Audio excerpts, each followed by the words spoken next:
नमस्कार, 17 अप्रैल के संवाददाता मिनट्स में आपका स्वागत है। हम इस शो में बात करते हैं देश और दुनिया की तमाम बड़ी खबरों पर।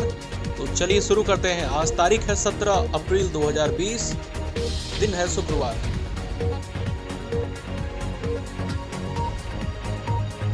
केंद्रीय स्वास्थ्य एवं परिवार कल्याण मंत्रालय द्वारा जारी गुरुवार शाम 5 बजे के आंकड़े के अनुसार भारत में कोरोना वायरस से संक्रमित लोगों की संख्या बढ़कर 12,759 हो गई है। इस हिसाब से भारत में बीते 5 दिन में 5,000 से अधिक मामले दर्ज हुए हैं। इसमें से 1,515 लोग ठीक हो गए हैं, जबकि 10,824 सक्रिय मामले हैं।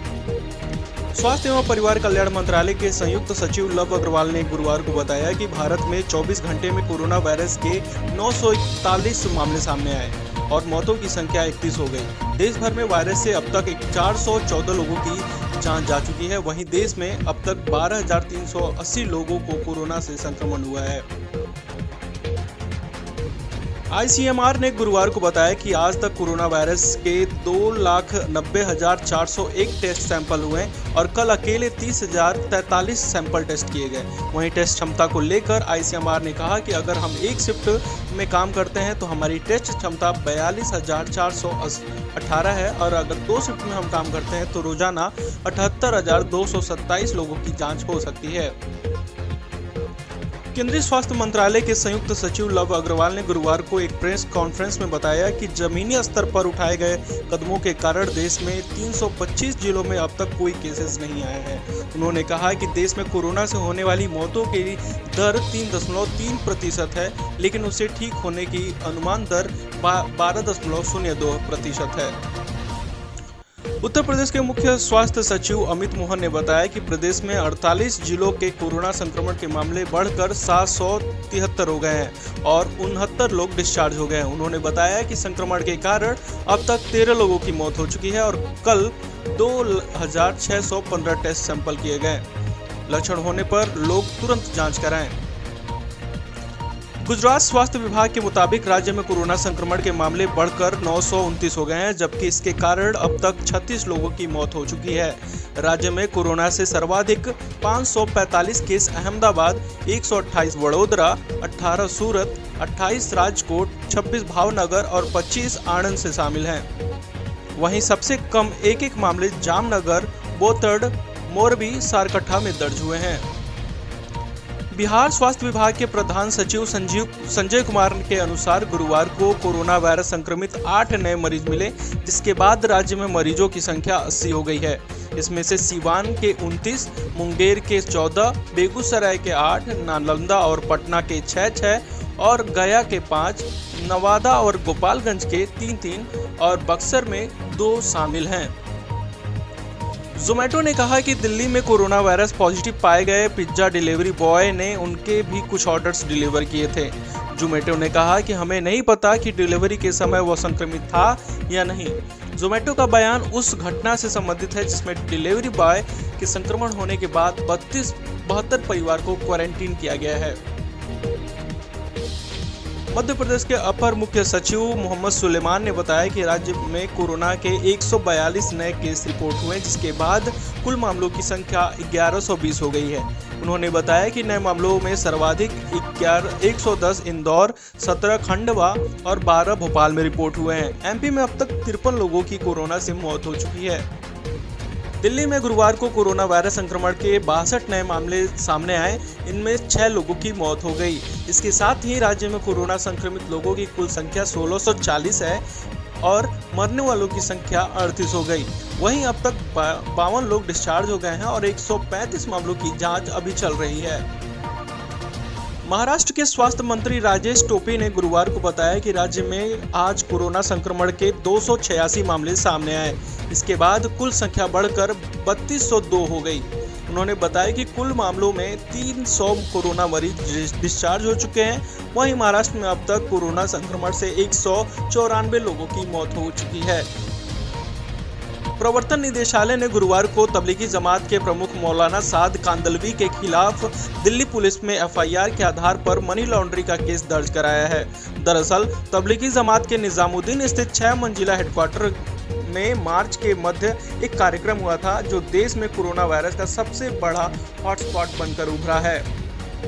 बड़ोदरा में गुरुवार को एक 35 वर्षीय हेड कांस्टेबल का कोरोना वायरस टेस्ट पॉजिटिव आया। दरअसल एक परचून की दुकान से पान मसाले की चोरी करने के आरोप में मंगलवार को 2 आरोपियों को गिरफ्तार किया गया था और जांच में उनमें से एक का टेस्ट पॉजिटिव आने के बाद इस ऑपरेशन में शामिल पुलिस अधिकारी की भी जांच हुई थी। सरकार ने एक एडवाइजरी जारी करते हुए कहा है कि वीडियो कॉन्फ्रेंसिंग प्लेटफॉर्म जूम सुरक्षित नहीं है। विशेष रूप से गैर सरकारी लोगों के लिए जारी एडवाइजरी में फाइल ट्रांसफर ऑप्शन और ज्वाइंट बिफोर होस्ट फीचर को बंद करने जैसे दिशा निर्देश हैं। वहीं एडवाइजरी में कहा गया है कि जूम सरकारी अधिकारी द्वारा सरकारी कामों में इस्तेमाल करने लायक नहीं है। नागर विमानन मंत्रालय ने गुरुवार को बताया कि विमानन कंपनियों पहले चरण में लॉकडाउन के दौरान सभी घरेलू और अंतर्राष्ट्रीय बुकिंग का पैसा ग्राहकों को लौटाएंगी। बतौर मंत्रालय पहले लॉकडाउन के दौरान 15 अप्रैल तक से 30 मई तक के बुक टिकटों का रिफंड मिलेगा। यह रकम फ्लाइट रद्द होने के 3 हफ्ते के भीतर ही रिफंड हो जाएगी। आंध्र प्रदेश में 3 से 17 वर्ष की आयु वर्ग में कम से कम 40 बच्चे कोरोना से संक्रमित पाए गए हैं। अधिकारियों ने कहा कि बच्चों में उनके परिवार के सदस्यों से संक्रमण फैला है, जो मार्च में दिल्ली के निजामुद्दीन स्थित मरकज में तबलीगी जमात कार्यक्रम में शामिल हुए थे। स्वास्थ्य अधिकारियों के मुताबिक तेलंगाना में 25 बच्चे इससे संक्रमित हैं। मीडिया रिपोर्ट के अनुसार फेसबुक और मुकेश अंबानी की कंपनी रिलायंस इंडस्ट्री मिलकर एक मल्टी फंक्शनल ऐप बना रही है, जिसमें digital payment, social media, gaming के साथ साथ फ्लाइट व होटल बुकिंग भी होगी। बतौर रिपोर्ट, यह चीनी ऐप वीचैट के तर्ज पर होगी। इससे पहले फेसबुक द्वारा जियो में 10% हिस्सेदारी खरीदने की खबर थी। ट्विटर ने बुधवार को बताया कि उनके अरबपति सीईओ जैक डॉर्सी ने लगातार दूसरे साल 2019 में सभी भत्ते व लाभ को छोड़कर सिर्फ 107 रुपये वेतन लिया है। 2019 के दौरान ट्विटर पर मीडियम भत्ता $2,13,155 रहा था। डॉर्सी ने लगातार 3 साल 2015, 16 और 17 में सभी प्रत्यक्ष भत्ते और लाभ लेने से इनकार कर दिया था। IMF ने कोरोना वायरस के कारण 60 साल में पहली बार इस साल एशिया आर्थिक वृद्धि दर 0% रहने का अनुमान जताया है। IMF ने कहा है कि एशिया की आर्थिक वृद्धि दर वैश्विक वित्तीय संकट के दौरान 4.7% और एशियाई वित्तीय संकट के दौरान 1.3% थी। हालांकि उन्होंने कहा कि गतिविधि के मामले में एशिया अन्य क्षेत्रों की तुलना में बेहतर है। वहीं IMF ने कहा कि वो कोरोना वायरस महामारी से निपटने के लिए भारत द्वारा उठाए गए नीतिगत कदमों को मजबूती से समर्थन करता है, जिसमें वित्तीय राहत पैकेज और आर्थिक सुस्ती के बावजूद लॉकडाउन शामिल है। IMF ने वित्तीय स्थिरता बनाए रखने के लिए RBI के नीतिगत कदमों का भी समर्थन किया है। कोरोना वायरस के चलते जूझ रहे अमेरिकी अर्थव्यवस्था को पटरी पर लाने के लिए अमेरिकी राष्ट्रपति डोनाल्ड ट्रंप द्वारा गठित समूहों में भारतीय मूल के 6 कॉर्पोरेट लीडर को भी शामिल किया गया है। इसमें गूगल के CEO सुंदर पिचाई, माइक्रोसॉफ्ट के CEO सत्या नडेला, IBM के CEO अरविंद कृष्णा और मास्टरकार्ड CEO अजय पाल सिंह बग्गा समेत अन्य नाम शामिल हैं। हार्वर्ड शोधकर्ता ने बताया कि दुनिया भर में लोगों को कोविड-19 वैक्सीन के अभाव में साल 2022 तक सोशल डिस्टेंसिंग का पालन करना पड़ सकता है और इसका अनुकरण न करने से संक्रमण और बढ़ोतरी हो सकती है। चीन में भारत के राजदूत विक्रम मिस्री ने बताया कि कोरोना वायरस महामारी से लड़ने में मदद के लिए चीन ने भारत को 6.5 लाख परीक्षण किट भेजे हैं, जिसमें rapid antibody test, RNA extraction kit शामिल हैं। वहीं मिस्री ने PTI से कहा कि चीन 20 लाख से अधिक परीक्षण किट अगले 15 महीने में भारत भेजेगा। और अब जानिए समय के आईने में 17 अप्रैल का महत्व। आज ही के दिन 1961 में भारतीय बिलियर्ड्स और स्नूकर खिलाड़ी कीथ सेठी का जन्म हुआ था। 1975 में भारत के प्रथम उपराष्ट्रपति और दूसरे राष्ट्रपति सर्वपल्ली राधाकृष्णन का आज ही के दिन निधन हुआ था। 1997 में भारतीय राजनीतिज्ञ, सामाजिक कार्यकर्ता तथा उड़ीसा के भूतपूर्व मुख्यमंत्री बिजू पटनायक का निधन हुआ था और 2003 में 55 वर्षों बाद ब्रिटेन और भारत के बीच संसदीय मंच का गठन हुआ था। और अंत में आपको सुर्खियों के साथ छोड़े जाते हैं। भारत में कोरोना से 448 मौतें, 13,430 संक्रमित। महाराष्ट्र में कोरोना मरीजों की संख्या 3,000 के पार। दिल्ली में कोरोना मरीजों की संख्या 1640 हुई। दुनिया भर में कोरोना से मरने वालों की संख्या 1,45,000 के पार।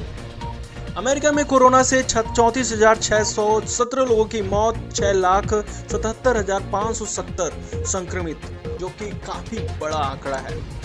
तो आज के लिए इतना ही। कल हम फिर होंगे हाजिर देश और दुनिया की तमाम बड़ी खबरों के साथ। हमारे चैनल, हमारे पॉडकास्ट को सब्सक्राइब करना ना भूलें। अगर आप YouTube पर देख रहे हैं तो सब्सक्राइब जरूर करें। पॉडकास्ट सुन रहे हैं तो यहाँ पर नोटिफिकेशन बेल को क्लिक जरूर कर दें, ताकि हर एक छोटी सी छोटी अपडेट आपको मिलती रहे। जय हिंद।